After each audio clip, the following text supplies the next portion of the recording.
Hi everyone, and welcome to my channel where I talk about movies. I'm in the middle of a three-film mini-series that's part of a larger year-long series on the films of 1973. What were films like then, and what do they seem like today, 50 years later?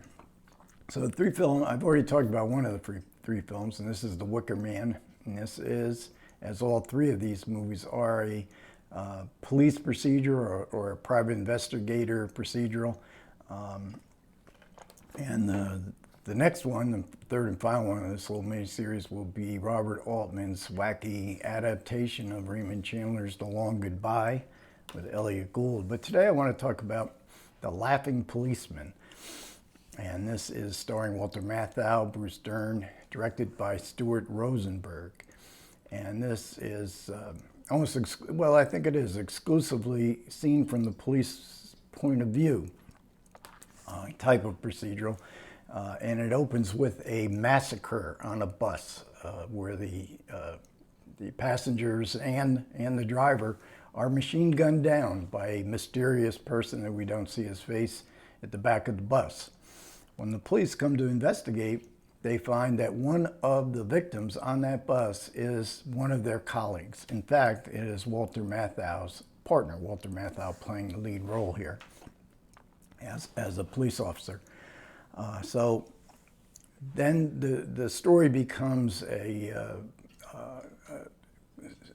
question of, was this just a random type massacre with no apparent motive, or was somebody on that bus targeted? Well, when they see a policeman there on the bus as one of the victims, that becomes a big part of the investigation. What was he doing? He was off duty. Now they have to find out, what was he doing when he was off duty? And involving old cold cases kind of investigation, especially as far as Walter Matthau goes. And we have the policemen in this procedural. Everybody yells at each other in this film, and the commander or the lieutenant on down. Of course, they're upset, but there's a lot of yelling going on. There's very little camaraderie in this police force. And we don't get much home life or backstory to these characters, except for Matthau, and just a little bit we find he's alienated from his teenage children. He and his wife, the marriage seems to have dissipated away, and he doesn't really seem to care, even about his own children. When there's an opportunity for him to be a father, he just walks away from it. So Matthau, not a sympathetic character. In fact, I don't believe we have any sympathetic characters in this movie. But Matthau is depicted as a very professional police officer. And his new partner is played by Bruce Dern. And he's over the top, he's obnoxious, he's very rough with witnesses, suspects, much to Matthau's dismay. This is not, it's implied, the professional way for a police officer to act. And the movie is really enhanced by its location, which is San Francisco. And there are so many scenes in different parts of San Francisco. I've only been there for one day in my entire life, but I bet you if you're a San Francisco, if you're either live there or you're familiar with the city, you're going to see a whole panoply of landmarks. But it does focus in on the grittiness. This is the 1970s, so we get strip clubs. We have to have nudity, so there's strip clubs here. There's gay bars. There's prostitution. It's sort of Times Square on the Bay kind of thing. And this in 1973. Crime was rampant. We think crime is bad today. Crime is nothing like it was in the 1970s. So even though some of these police officers are a little rough, especially Bruce Dern, the audiences, for the most part, not totally, wouldn't be that appalled by it, because the idea in '73 in a lot of people's mind was that the law cared more about the suspect than it did about the victim. So to get to the truth, if you have to rough them up, we rough them up. And that the courts were too lenient. So it's playing into the same kind of mode as Dirty Harry was. I think Dirty Harry was around the same time, maybe a couple of years before. The problem with the movie is it has a very convoluted storyline in the investigation. It's very hard, it's very tough to follow what motivation would be for anybody here as a possible suspect. And in fact, we don't see the villain until probably the last 20 minutes of the film. And as I mentioned, lots of yelling here. And Rosenberg's style is, I often felt like I was being bludgeoned by the director of this film. But he gets good performances overall. It is an entertaining film. It moves fast. The problem, and Rosenberg had a big hit with Cool Hand Luke, and then a couple of movies that weren't hits, especially Pocket Money, which was cut to shreds, and Rosenberg's reputation was a little bit sullied, even though the movie in its final form was nothing what he would have liked. But there's way too many characters. They go off in all different directions, and some of the scenes as you're watching, you wonder what does this scene have to do with anything? They're saved though because the supporting players in this film are really good. Now Matthau is in his top billing star turn. He doesn't have to do comedies. He's done The Taking of Pelham 1, 2, 3. He's done Charlie Varick. So he's sort of the leading man. Bruce Dern is really sort of almost on the edges of becoming a leading man. He had been the top star in Silent Running. He gets top credit here, and according to the supplements, he gets above the title credit. Walter Matthau, Bruce Dern above the title, supposedly because of Walter Matthau's insistence, and he does have a very big role, so it is really a starring role. Now, there's a whole bunch of terrific character actors here. Anthony Zerbe plays the lieutenant. Again, he's given nothing to do except shout, but he's good at it.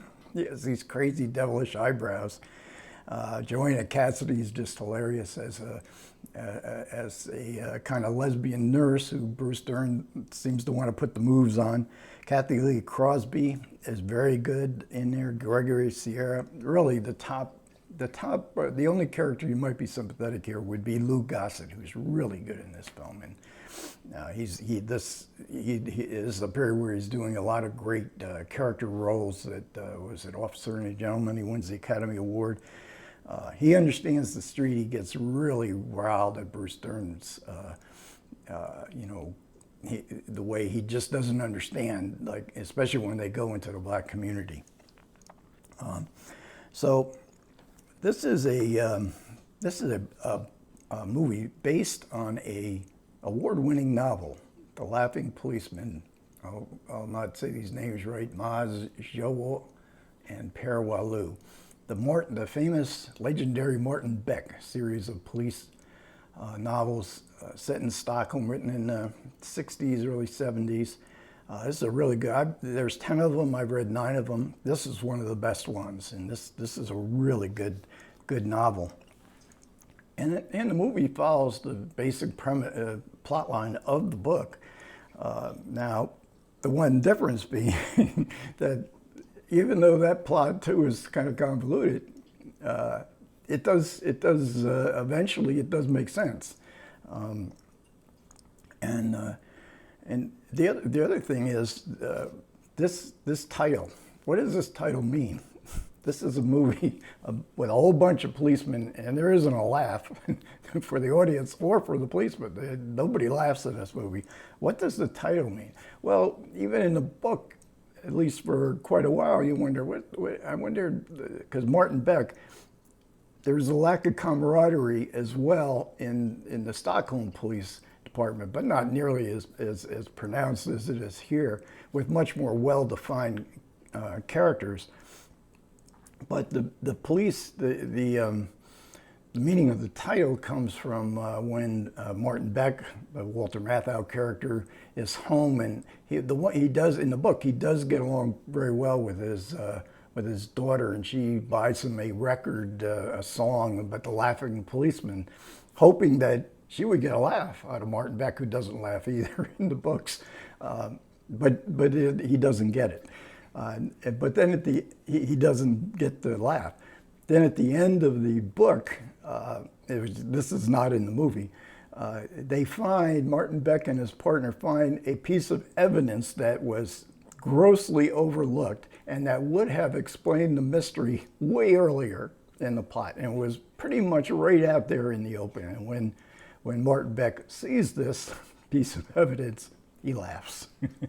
So there is a commentary here. I didn't write the men's three. There's three men doing the commentary. I didn't write their name down. I'm sorry for that. I know the one of them runs the cinemaretro.com website, and I think there is a Cinema Retro magazine as well. And it's a good, kind of chatty kind of commentary, and they basically had kind of the same reaction. At least one of them had kind of the same reactions that I did in watching the movie. However, Roger Ebert gave it 3 stars, and he didn't have any trouble figuring it out. Well, he said he had trouble, but once he puzzled it together, it made sense. There was a number of other really good reviews. I don't think the film did that well. Certainly not as well as Charlie Varick or Pelham 123 did. But it is an entertaining film, and of course, as a historical relic of the 1970s and 50 years ago, if you're interested in that era, the Laughing Policeman, I think, is one you don't want to miss. Okay, thanks a lot for everybody who managed to listen. I do appreciate it. Comments are welcome. Take care.